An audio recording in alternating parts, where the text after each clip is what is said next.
திருச்சி கிழக்குல தமிழக வெற்றி கழக தலைவர் விஜய் அவர்கள் போட்டியிடுறாரு. இந்த தொகுதியை தேர்ந்தெடுத்தவர் வர்றாரு.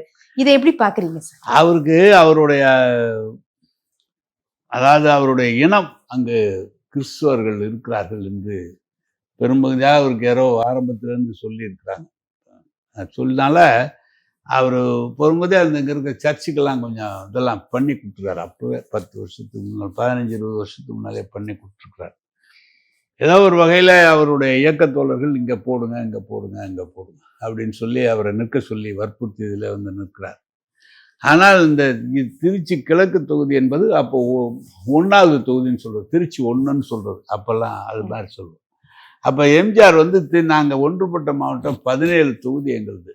17 தொகுதி 18 ஒன்று குறைஞ்சிருச்சு, 17 தொகுதி. 17 தொகுதியும் எம்ஜிஆர் வெற்றி பெற்ற போது ஒரே தொகுதி கிழக்கு தொகுதி மட்டும்தான் திமுக வெற்றி பெற்றது.